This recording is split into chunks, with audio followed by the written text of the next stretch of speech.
Bueno, pues muy buenas noches. Sean todos bienvenidos a nuestra primera sesión de tres pláticas patrocinadas por GIE.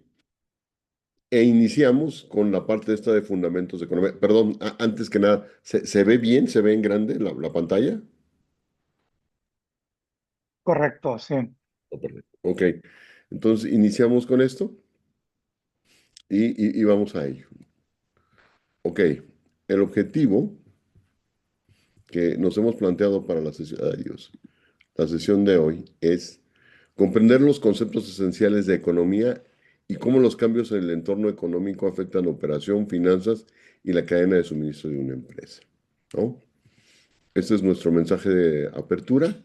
La economía no es solo teoría, es el lenguaje que explica por qué suben los precios, por qué un crédito se encarece o por qué escasea un producto. Toda empresa, grande o pequeña, depende de fuerzas económicas que no controla, pero que sí puede anticipar. Y aquí doy un barco en alta mar.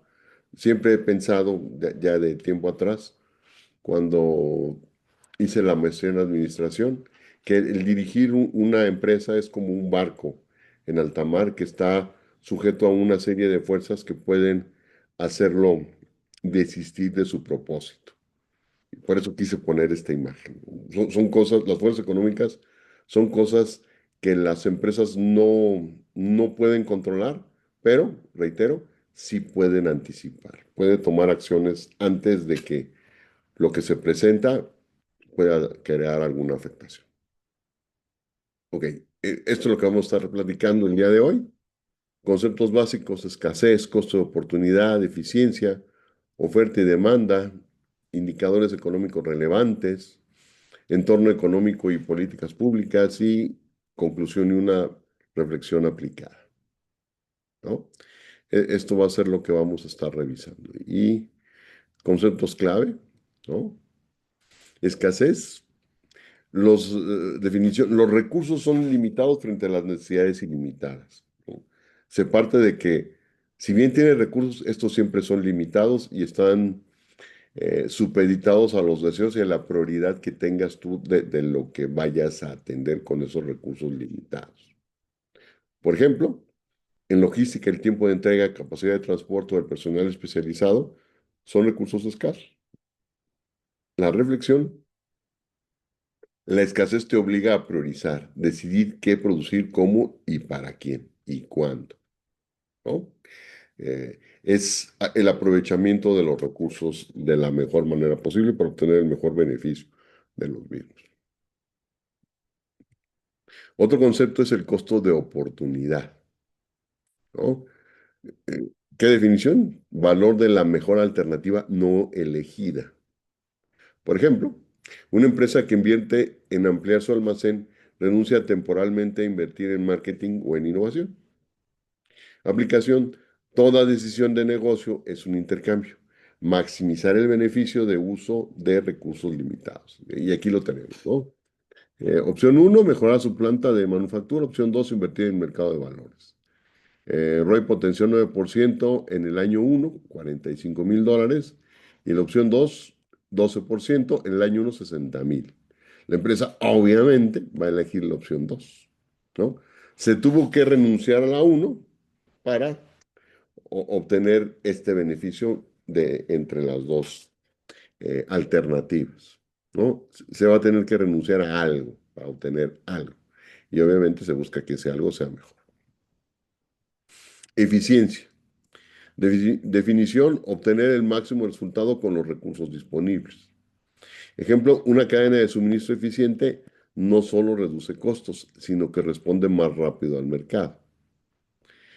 Conclusión parcial: economía es diferente de dinero, pero economía es igual a decisiones racionales bajo escasez. Ese va a ser la premisa de siempre, ¿no? Decisiones racionales bajo escasez. Porque, reitero, no tenemos recursos ilimitados, ni siquiera los grandes magnates del mundo lo tienen, ni Carlos Slim, ni Bill Gates, ni Warren Buffett, ni Jeff Bezos de Amazon. Nadie tiene recursos ilimitados. Todos tienen que saber cómo jugar con ellos para obtener los beneficios que espera para alcanzar lo que se han propuesto.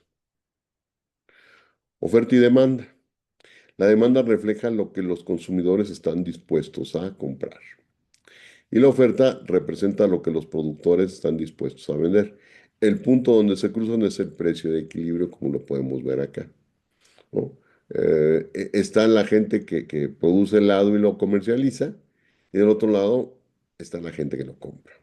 De acuerdo a esto, siete vasos de helado a un precio de $2 es el punto de equilibrio. El precio de equilibrio van a ser $2.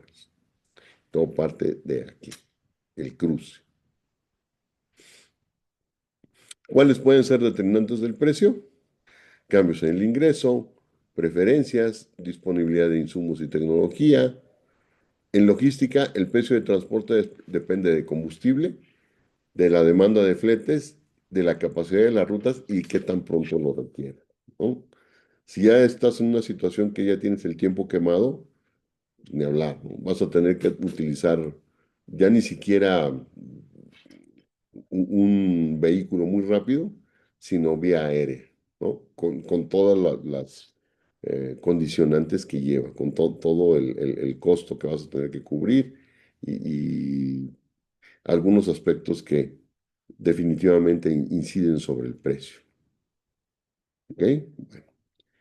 Eh, y miren, seguramente se acordarán que durante la pandemia hubo una escasez muy pronunciada de chips y combustible.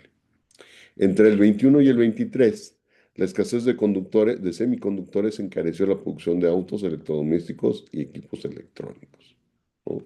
Y ahí pongo una noticia de ese tiempo.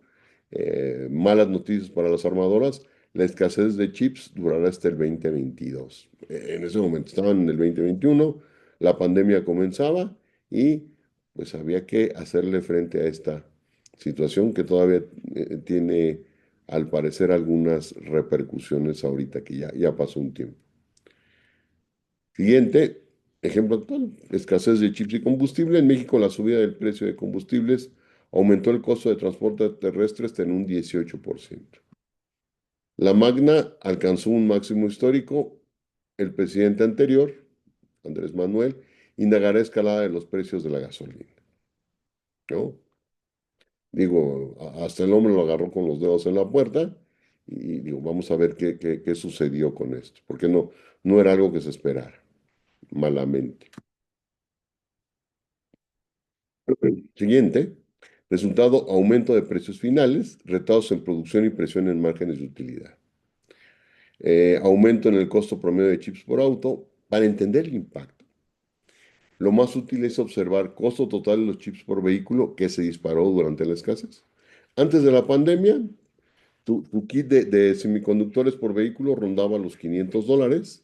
Durante la escasez, el año 22, este aumentó cerca de $540 por auto y se prevé siga creciendo debido al mayor equipamiento tecnológico. Proyecciones futuras, hacia el 2028, se estima que el costo de los chips por vehículo podrían alcanzar los $912, aunque eso también está ligado a la creciente electrificación y tecnología avanzada.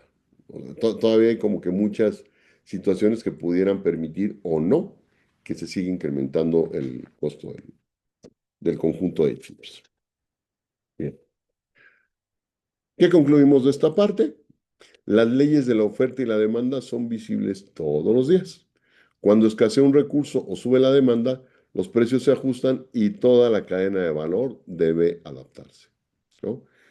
Aquí les estoy compartiendo una imagen de la cadena de valor de Porter. Eh, Normalmente en todo lo que van a encontrar dentro de la red, incluso, van a encontrar estas cuatro actividades de soporte y cinco de estas seis actividades primarias. La última tiene que ver con la logística inversa, que en la mayor parte de los textos y materiales para enseñar esta parte de este concepto de Michael Porter, no lo tiene. ¿Ok? Entonces, y nos viene bien ¿no? Esta parte de logística inversa, porque a través de este tipo de mecanismos, para el caso de lo que es los chips, puedes recuperar, si no todos, una parte interesante de los chips que se utilizan o se utilizaron en otros vehículos, ver cuáles de ellos pueden ser reutilizables, ¿no? Reprogramables, para meterlos a la cadena productiva nuevamente, ¿no? Para eso nos ayuda compartir esta imagen de logística inversa. Meter otra vez acá desde el almacenamiento, operaciones, transformación, distribución, ventas y marketing y soporte, ¿no? Buscando, obviamente, que este margen se incremente, que no es otra cosa más que las utilidades que va a tener la organización de todos los negocios que estén relacionados con la empresa. Bien, entonces, eh, este es un perfecto ejemplo de cómo, de alguna manera, tiene que adaptarse toda la cadena de valor para obtener beneficios a pesar de la escasez de los insumos que se tengan. Bien. Ahora, comentaremos algunos indicadores económicos relevantes, ¿no? ¿Qué es el Producto Interno Bruto? Mide el valor total de todos los precios y servicios producidos por un país, una región. Crecimiento del PIB es igual a una mayor actividad económica. Contracción, hay un riesgo de recesión. Nuestro país incrementó su PIB en alrededor de 0,6% en 2024, pero con diferencias sectoriales. Mientras en manufactura creció, la parte de construcción disminuyó, ¿no? Eh, Se manejan tres sectores. El primario, que implica agricultura, ganadería, pesca, minería, ajá, porque son actividades primarias.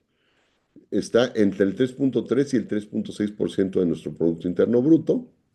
En cuanto al sector secundario, estamos hablando de industria, manufactura y construcción, que aplica muy bien para acá, para el caso que estamos comentando del PIB de México con diferencias sectoriales, está entre el 31 y 32% del PIB. Y por último, pero no menos importante, el sector terciario, que son servicios, que es el mayor componente, entre el 60 y el 64% del Producto Interno Bruto. De hecho, la economía de nuestro país tiene una visión, pareciera ser más la de un país, como dirían ahí, más desarrollado, precisamente por el que el sector terciario es mucho más fuerte, prácticamente es el doble del sector secundario, eh, en lo cual es bueno para nuestro país, ¿no? Hay naciones como lo es las Bahamas, que estamos hablando ya no del 64%, estamos hablando del 90% del sector servicios. Mucho tiene que ver que son servicios financieros y servicios turísticos. ¿Ok? Ahora comentemos un poquito acerca de inflación. Esto que vemos aquí no me lo saqué de la manga, es información que nos comparte Statista justo este año, en el 2025.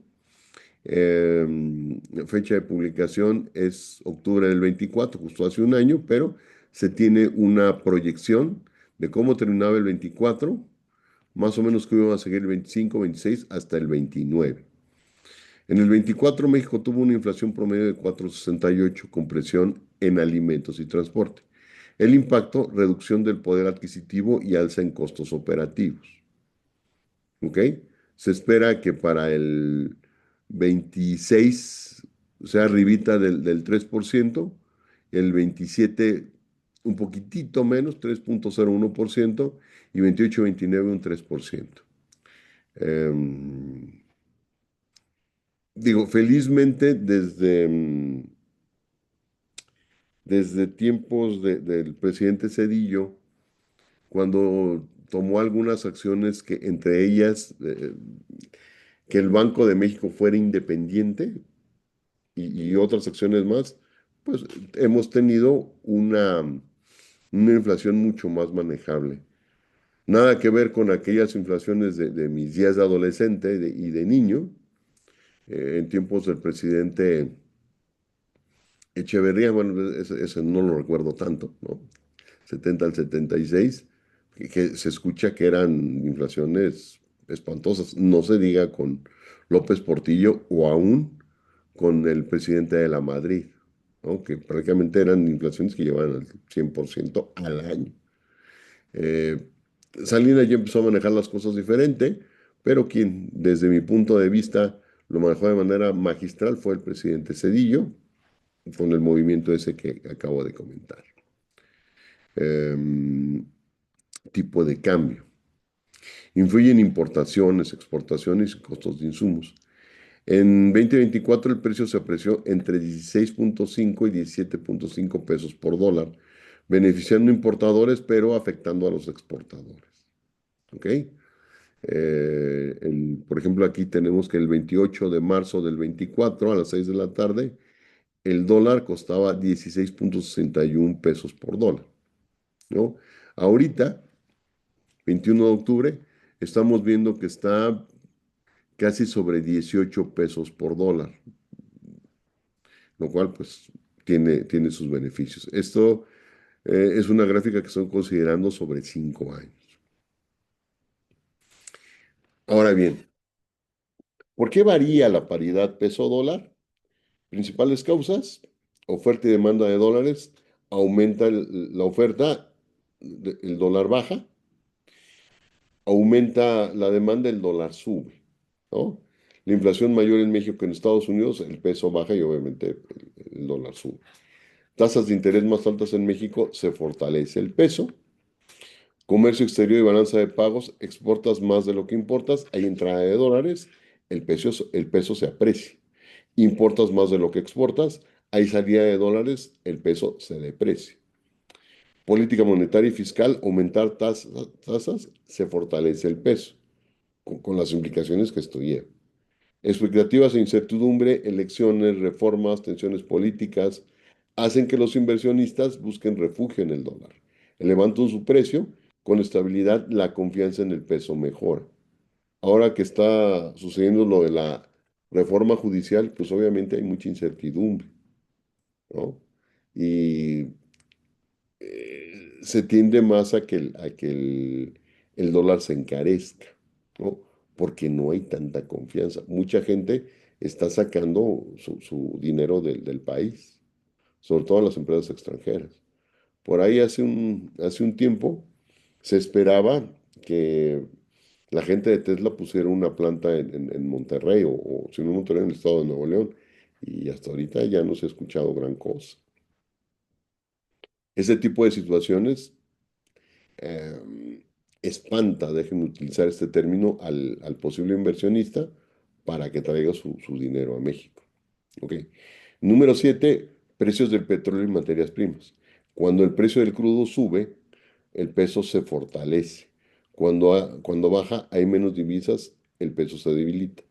Entonces, no podemos decir, no, porque hay una mayor oferta y demanda de dólares, se incrementó o disminuyó el precio del dólar, eh, en parte, pero estas son las principales causas, son 7.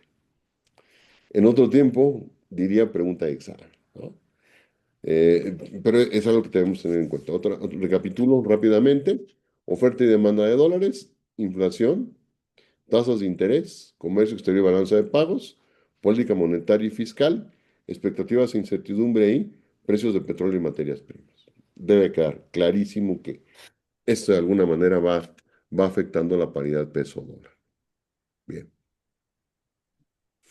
Tasas de interés. Estas son determinadas por el Banco de México. De ahí la importancia de que en su momento Cedillo la haya independizado del gobierno, ¿no? Cuando suben, el crédito se encarece, se reduce inversión y consumo. Cuando bajan, se estimula la actividad económica y puede traer mayor inversión extranjera directa. Por ejemplo, las tasas de referencia de México, cerca de 10.75 entre el 24 y el 25, ha sido un alto costo financiero para las pymes y las deja endeudadas, ¿no? Complica mucho este tipo de situaciones. Ok. Interpretación práctica. Si la inflación sube y las tasas de interés también, tus costos logísticos y financieros se elevan. Si el tipo de cambio se deprecia, tus importaciones se encarecen. Conocer estos indicadores te permite tomar acción antes de que las cosas ocurran. Ahora comentemos brevemente acerca de lo que es el entorno económico empresarial. Eh, Adelante. Te quiero interrumpir tantito. ¿Puedes regresar tantito a las gráficas anterior? Digo, a las páginas anteriores. Tenía un par de preguntas. Digo, me quise adelantar. En un escenario, ¿qué pasaría si México intenta ser muy nacionalista y deja de ser ese tipo de países que interactúan con el dólar? A lo que me refiero es que ahora depende de su propio peso, así muy al estilo de Brasil, de Inglaterra, eh, y de otros países que manejan su propia moneda. De hecho, Japón también lo tiene así, que tienen su propia moneda y todas sus transacciones, aunque pueden facturar en dólares, siempre va primero su moneda, ¿no? Eso es de alguna manera un nacionalismo, pero mi pregunta es, ¿qué pasaría si en México fuese así? Mira, muchas gracias por la pregunta, Mario. Fíjate que las naciones que comentas son naciones que son, salvo el caso de Brasil, pero Brasil también ha venido haciendo las cosas bien de un rato para acá. Tienen economías más sólidas que pueden soportar un embate de esa naturaleza. Tienen mercados más sólidos, más maduros. eh, ya producen cierto nivel de tecnología propia, ¿no? No se diga Inglaterra, no se diga Japón, que sí pueden darse ese lujo. Em, Hace unos años, cuando estaba estudiando la maestría, se escuchaba mucho el hecho de que metieran moneda, nuestra moneda, fuera como en tiempos de Don Porfirio, de plata. Y eso sonaba bien, pero tiene una serie de complicaciones. Sí, sí estaría muy bien que el país tuviera las condiciones para hacerlo, pero permíteme decirte que el día de hoy, y sin tirarle de pedradas al nuestro gobierno actual, considero muy complicado que se pueda tomar eso.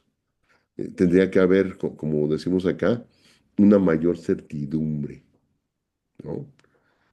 Si hubiera una mayor certidumbre del gobierno, mayor claridad, que digas, oye, pues van a respetar, las inversiones no van a expropiar así nada más porque de repente sea una ocurrencia como las que tenía Andrés Manuel de la presidenta Sheinbaum. este, si fuera más estable, a lo mejor si tuviéramos un gobierno más profesional, déjenme decirlo así, quizá otra cosa podría hacerse, pero tendrían que darse muchos pasos que la verdad, salvo que se vaya Morena, no lo veo viable en un futuro próximo. Quizá en un par de sexenios con una economía mejor estructurada, podría darse ese paso, lo cual sería fabuloso. Sí, si quieres, vete a la siguiente página. Hay una parte que me interesa mucho comentar, lo de las tasas de referencia. Es no, el anterior, el de las tasas de interés. Ahorita precisamente estaba monitoreando yo lo de las tasas de intereses, Ujú, y tengo las ligeras sospechas que están jugando con con esto, digo, para de alguna manera, vamos a decirlo así, y digo, lo podemos acotar como profesionalmente hablando, ujú, de que las tasas de interés están más abajo con la intención de que al menos el mercado interno siga invirtiendo, no tanto el externo, porque ujú, si hay tasas de intereses bajas, pues conviene, ¿no? Pero también algunas inversiones o algunos inversionistas, pues le está yendo mal, como tener una tasa de referencia de 10,75 a una de 7,75, ¿no? Si te fijas, 3 puntos menos prácticamente. y cómo lo guío yo, cómo lo hago referencia con el dólar, porque también el dólar, a pesar de algunos brincos que se están dando, el dólar se ha mantenido de alguna manera en el círculo de los 19, ¿no? Sí, aquí, Al menos en los últimos 4 meses lo he visto y por ahí han dado. sí, Sí, y bueno, hay otros temas también, factores económicos que han influido, ¿no? Pero ese es mi entendimiento, ¿no? Que pudieran estar jugando, la persona que se quedó en el Banco de México es un allegado, es una persona afina al señor Obrador, pero es una persona bien estudiada, no es cualquiera, ¿no? Que sí. también dice la noticia, ¿no? ¿Qué pasaría si nuevamente vuelve a tomar la gestión este señor, ¿cómo se llama? El gordito que tenía Acatens, Calderón, ¿no?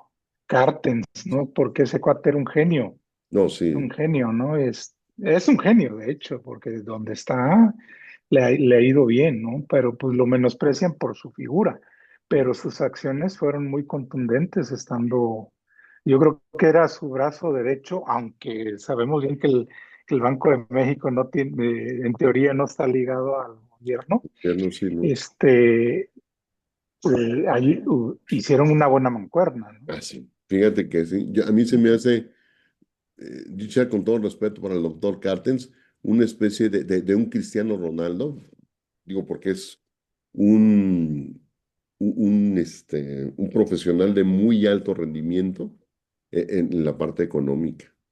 Y creo que hay Sí, pocos.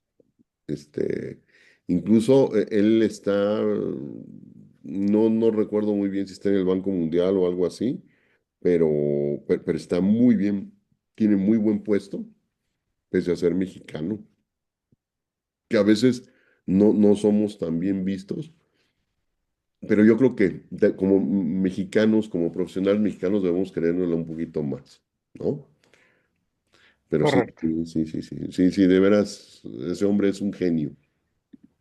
Bien, a ver, vamos a seguirle, entonces entre ya platicamos esto. El entorno económico empresarial, bueno, aquí vemos la parte macroeconómica que hay que estar revisando dentro del análisis del entorno de Osterwalder. Personalmente soy fan de esta forma de verlo, ¿no? Y aquí tenemos una breve descripción de las fuerzas macroeconómicas.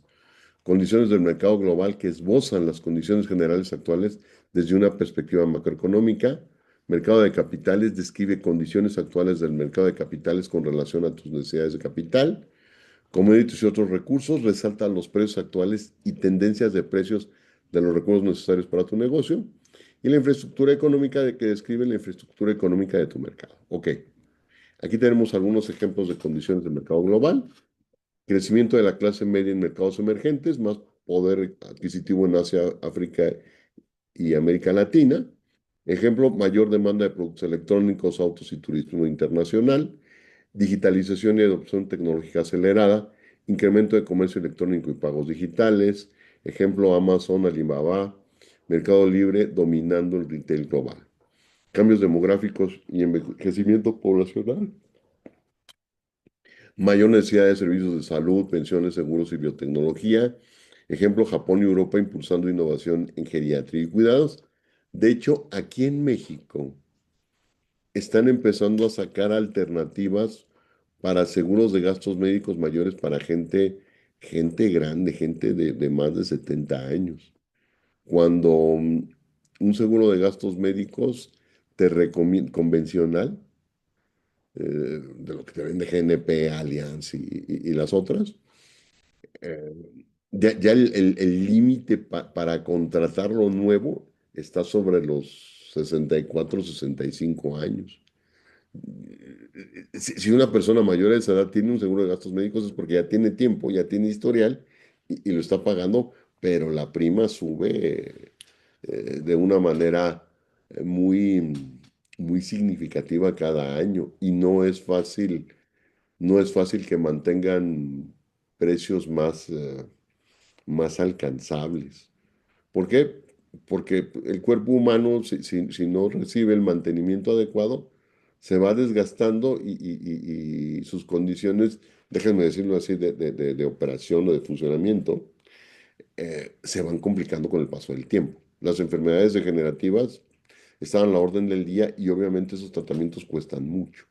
Entonces, regresando acá, se está buscando, por lo mismo de que ya la población envejece, pues otras condiciones para poder atender a ese sector de la población que aunque no es tan grande, pero el nivel, la cantidad de años de vida de la gente se va incrementando, ¿no? Bueno,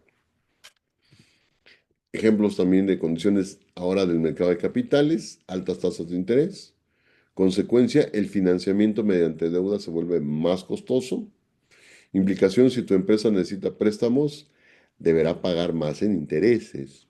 Mayor selectividad de inversionistas. Los fondos de capital privado y venture capital son más cautelosos, ya no sueltan el dinero tan fácilmente. Piden varios requisitos para asegurar que van a obtener beneficio del préstamo que vayan a hacer. Em, los fondos de capital privado venture capital son más cautelosos. Implicación, startups deben mostrar modelos de negocio rentables, pero con mayor rapidez, ¿no? Volatilidad en bolsas de valores, los mercados accionarios suben y bajan por incertidumbre global, inflación geopolítica. Implicación, emisiones de acciones, las IPO se posponen o enfrentan menor valuación.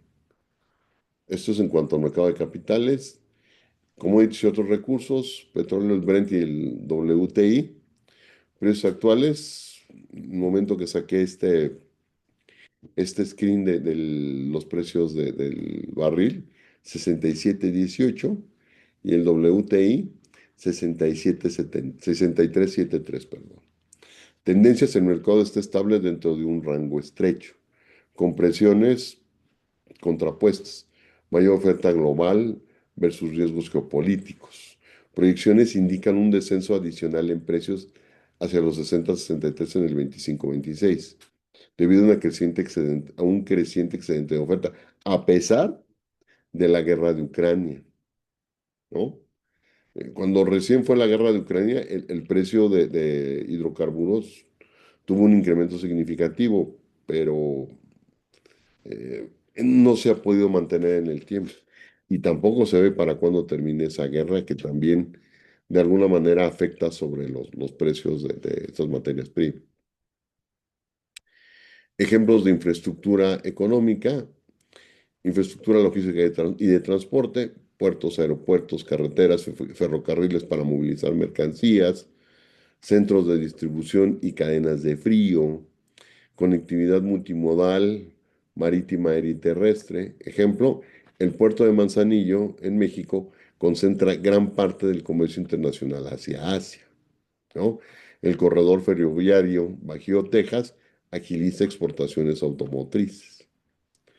De alguna forma, vendría siendo como la versión siglo XXI del galeón de Manila, ¿no? El puerto de Manzanillo, ¿no? Muy bien. eh, Existe en México una infraestructura que te permite, bajo ciertas condiciones, ser muy eh, eficiente para mover estas exportaciones. Además, la ubicación del país a nivel general es fantástica, acceso a dos océanos, al Norteamérica y Sudamérica, y bueno, eso permite mejorar las condiciones de la logística del país. eh, Políticas públicas y comercio internacional, incentivos fiscales, el TEMEC, programas de fomento, el sharing, oportunidad actual para México, atrayendo inversión extranjera directa y demanda de servicios logísticos. Mm, Digo, el país tiene condiciones para poder ser aprovechado, lo acabo de comentar. Em, el acceso a Estados Unidos y Canadá y a Sudamérica eh, es, es fantástico. así como el acceso a dos océanos, el Pacífico y el Atlántico, y además em, los 14 tratados internacionales que México tiene con diversos países del mundo y con diversas regiones, porque no son solo países. Estamos hablando, sí, del TEMEC que está aquí y estamos comentando del tratado con la Unión Europea, el Mercosur, el tratado con la Asia-Pacífico, que también es muy significativo, con algunos países de Centroamérica, con Israel, eh, etcétera, etcétera. Pero, y aquí es donde la cosa se complica, la, la reforma judicial de alguna manera está espantando, y permiten utilizar este término de espantar, a la inversión extranjera directa porque no hay claridad, y eso lo comenté hace rato, no hay claridad de qué es lo que va a pasar, ¿no? Si de veras el gobierno va a garantizar la inversión de los inversión extranjera directa que venga de fuera, eh, si no hay certidumbre, pues esa inversión extranjera directa no va a llegar al país. Y eso son cosas que el gobierno debe de tener muy claras y que debe dar certeza, ¿no? Deberían, con un poquito de sentido común, digo, porque también existe la amenaza de que el TEMEC sea cancelado, ¿no? Por lo mismo, por la reforma judicial. Y eso está trayendo una afectación muy importante, ¿no? Bueno, efecto de tasas de inflación en las pymes. Cuando las tasas suben, el financiamiento para el capital de trabajo también se encarece. Cuando el tipo de cambio se deprecia, aumentan costos de materias primas importadas, plástico, acero, componentes electrónicos, más que por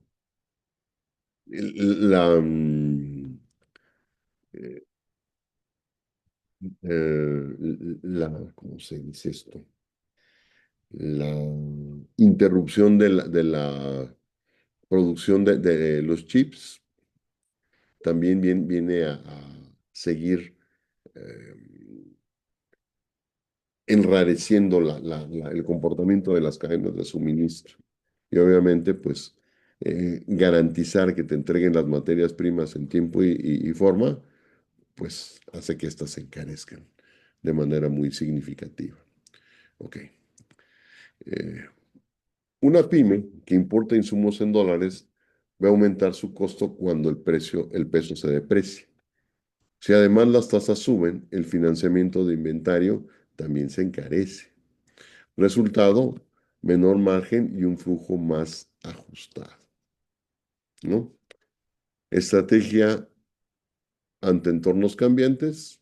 Pueden seguirse estas tres. Puede ser de manera simultánea. Número uno, diversificar proveedores. Es una forma de gestionar el riesgo sistémico en los mercados. Así como los inversionistas no colocan todo su dinero en un solo activo, las empresas no deben depender de un único proveedor. Fundamento económico, la teoría de portafolio de Markowitz se aplica también en las cadenas de suministro. Al diversificar orígenes, reduce la varianza o volatilidad del costo total de abastecimiento.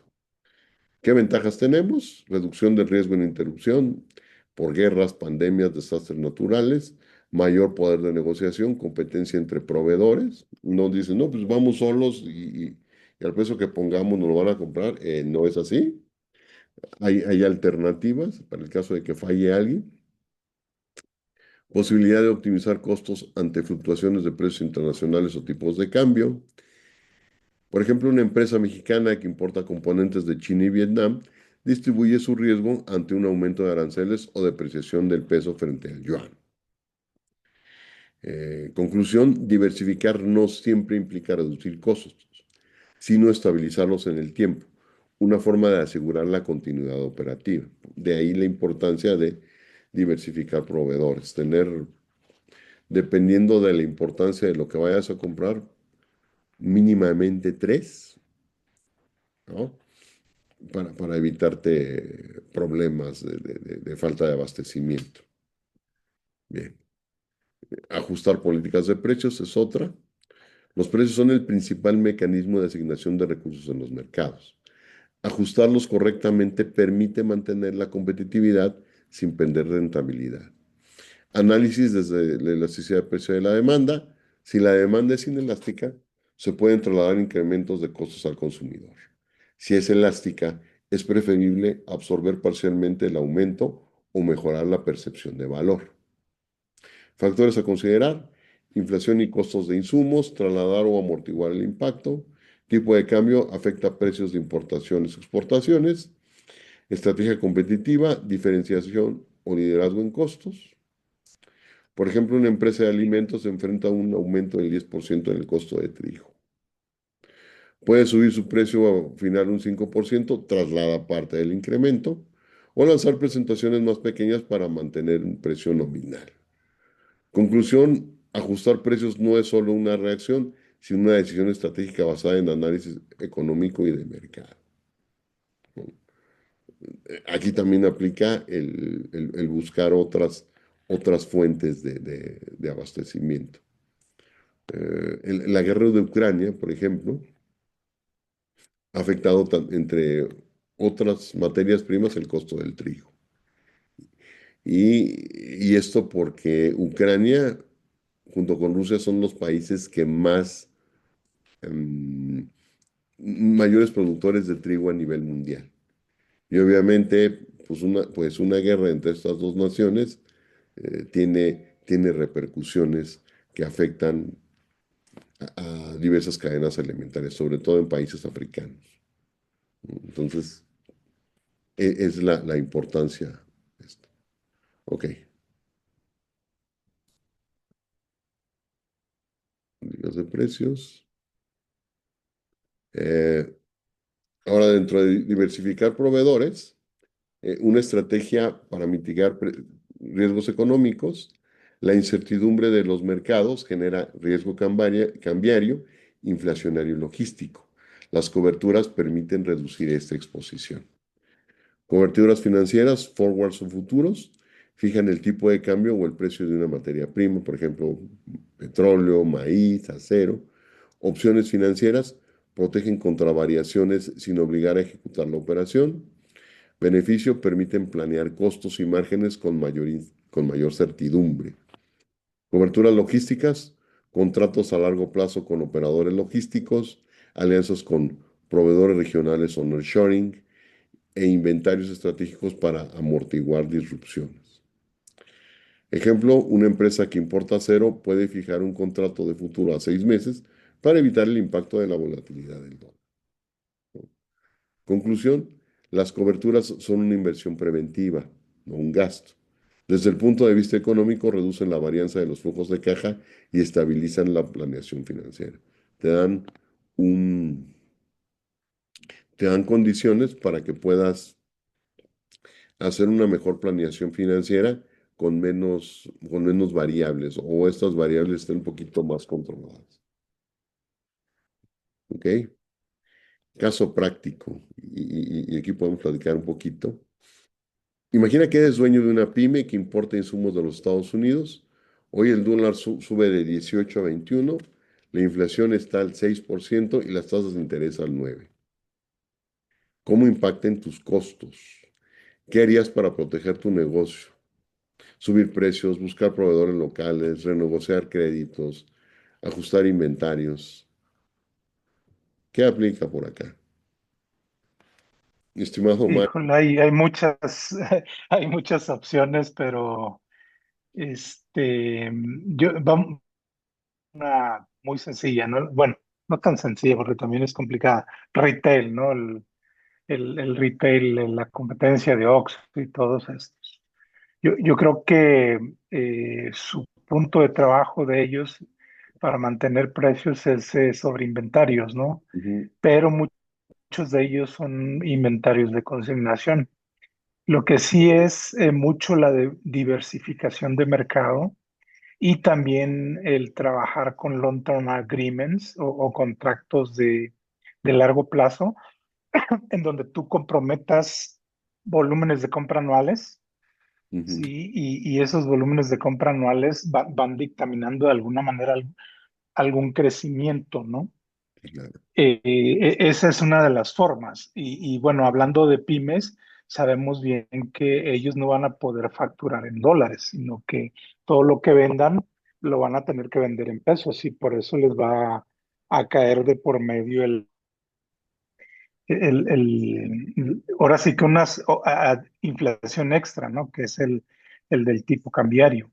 Sí. Y bueno, en tipos de cambio, el DPO, el Days Payment Outstanding, que es uno de los más fuertes, Ujú. que puede ayudar a una organización que tiene que ir unido de alguna manera al cobro.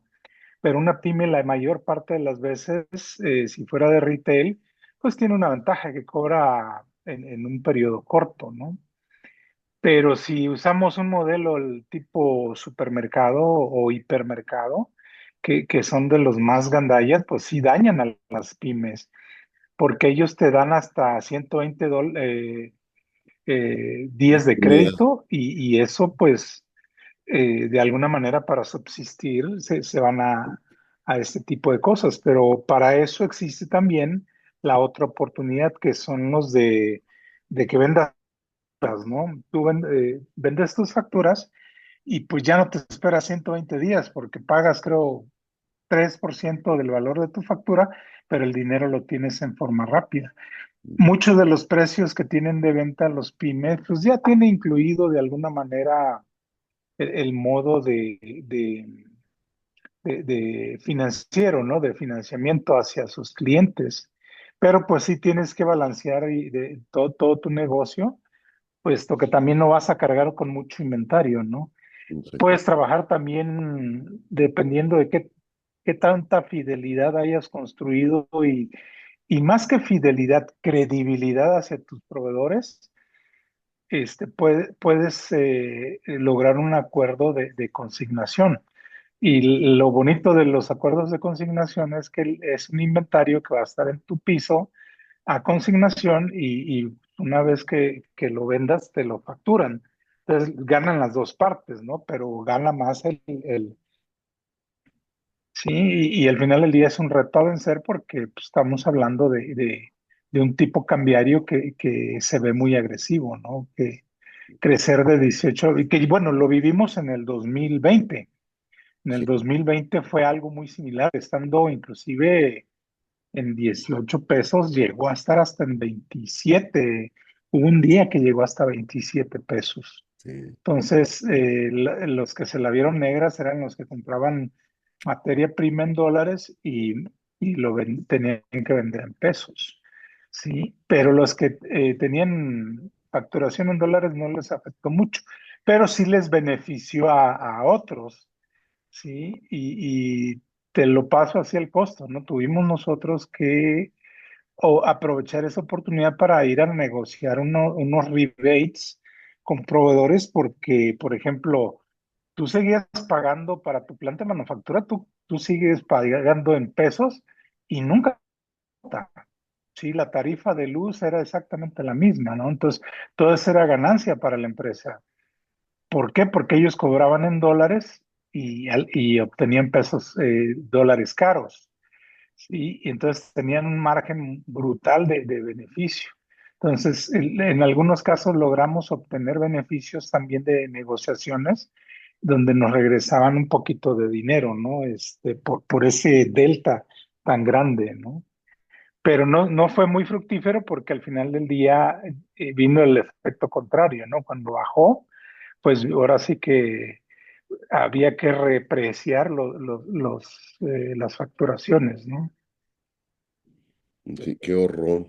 Fíjate que ahorita que dijiste eso de que pues, pueden vender las facturas, sí es cierto, pueden pues, recuperar su dinero más pronto, pero si mi memoria no me falla, creo, a reserva de que lo revise después, está por cada 30 días que le bajen, creo que es un 2%. Si está a 120, 2 por, 2 por 4, porque son 30 por 4, pues 120, ¿no? serían como que 4 meses. Estamos hablando de un 8%. La gran ventaja es que se te entregan en 4, máximo 5 días tu dinero, aunque sí le pierdes esta parte, ¿no? Eh, El fee, sí, el fee sí, creo que no, estaba en 3%. He escuchado de algunos del 5%, pero yo creo que si haces un buen análisis, ujú, es correcto. O sea, compararlo contra ¿qué pasa si pagas con un descuento, ¿no? Al proveedor.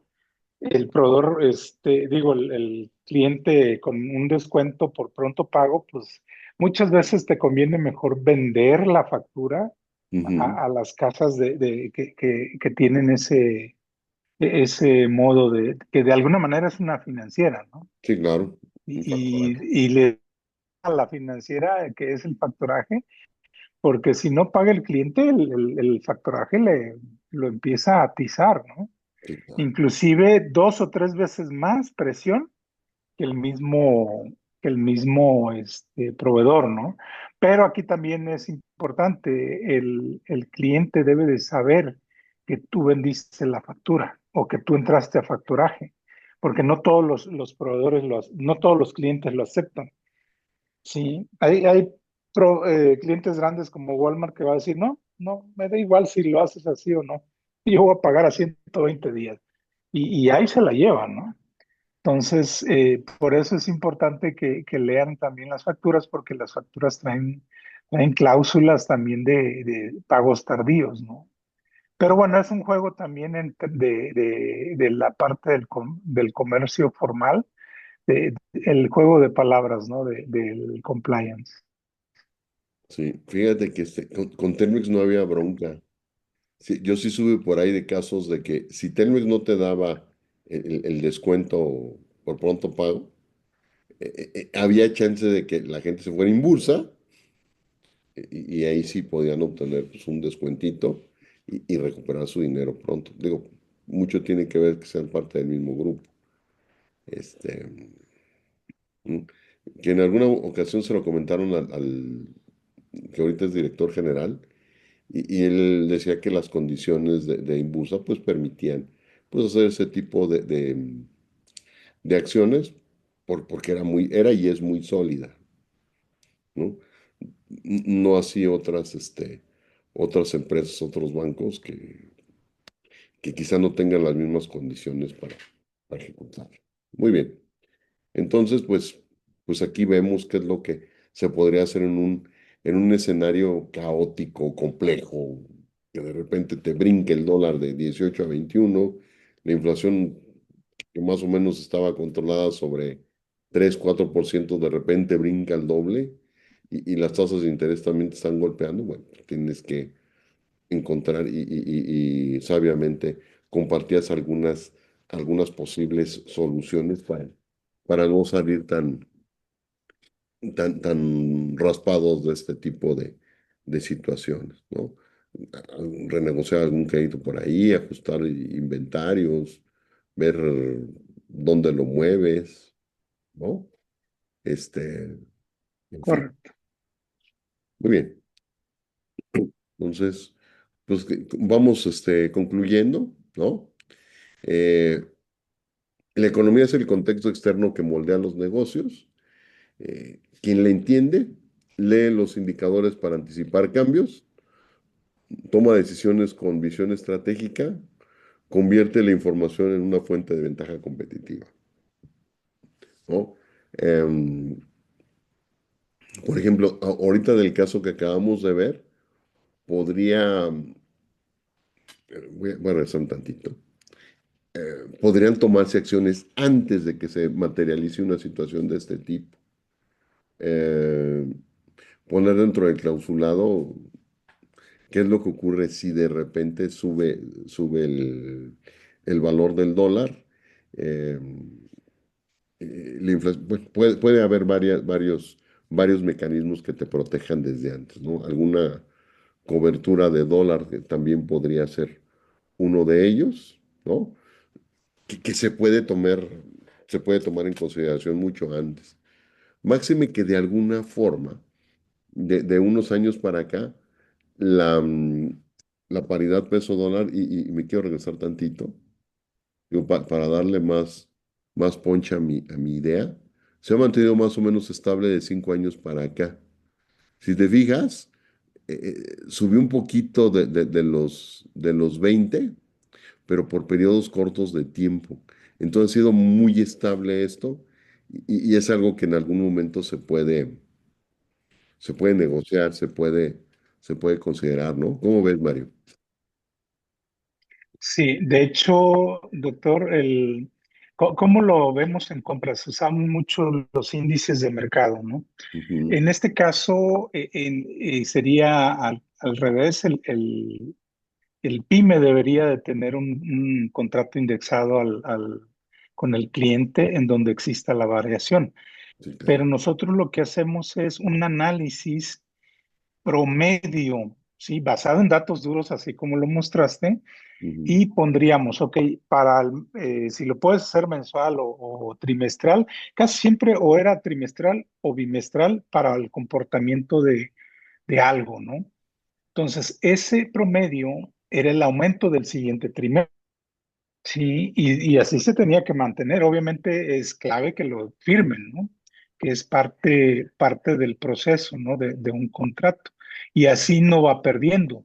Y sucesivamente, ¿no? Cada vez que cambie, hay ese tipo de variaciones, se van haciendo nuevamente el promedio. Y la clave aquí también es cuál va a ser la fuente de esa información. Por ejemplo, en este caso puedes decir, a lo mejor es Banco de México. Perfecto, vamos a indexarnos todos el Banco de México y vamos a ir trazando la información ahora sí que de día a día, ¿no? Y Claro. pues bueno, ahí es donde se intercambian gráficas, datos, y la fuente de donde sale.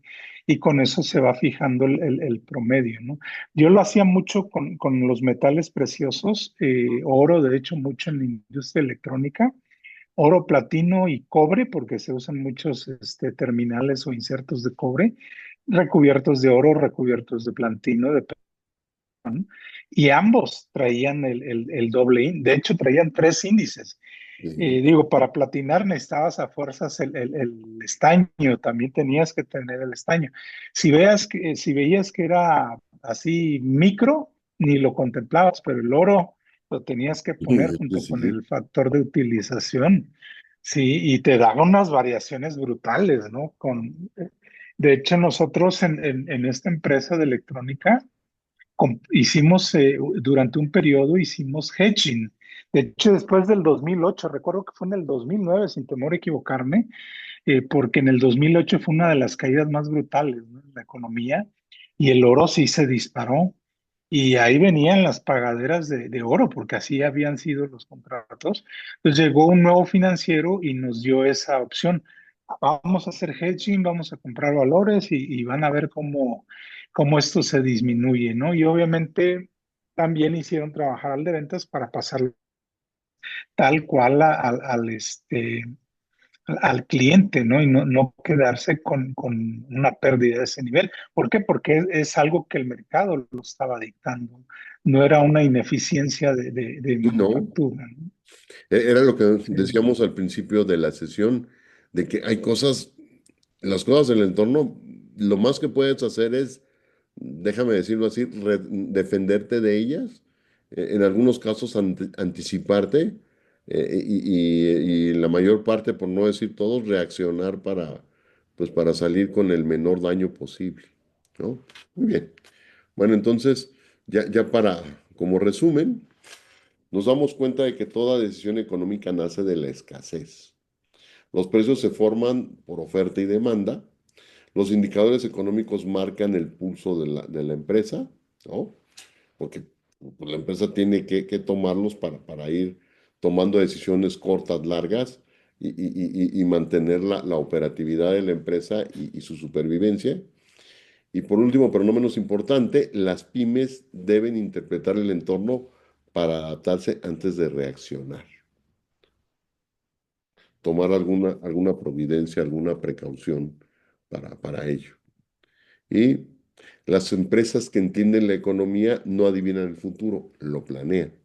Anticipar los cambios económicos es la diferencia entre sobrevivir y crecer. Mi estimado Mario, pues muchísimas gracias por estar por acá bueno, pues estuvo padre la plática. La verdad que la disfruté mucho. Interesante, ¿No? interesante. A mí me encanta este tema. Para mí debe ser una base fundamental para compras. Y de hecho hace poco publiqué el tema de Porter y cómo usarlo en compras, ¿no? Y debe ser, digo, para mí es un deber ser de entrenamiento y entendimiento y buen poder hacer su trabajo, ¿no? Y sobre todo, lo cerraste ahorita, enfocarse al futuro, ¿no? O sea, es una estrategia esto. Y esa frase me habla de estrategia, ¿no? Sí, y de visión. Si tú tienes esa visión y estrategia, pues tenlo por seguro que tu próximo comprador no va a ser un junior, va a ser un senior con un par de años de experiencia, ¿no? Pero ya dominando el tema. Exacto. Excelente, me encantó. Bueno, te mando un abrazo, Mario, y ojalá que te puedas dar una vuelta en cualquiera de los otros días, ¿no? Que sea un ratito. ¿Vale? Sí, sí, sí, por supuesto. Muchas gracias. Cuídate. Buenas Igual, noches. bueno.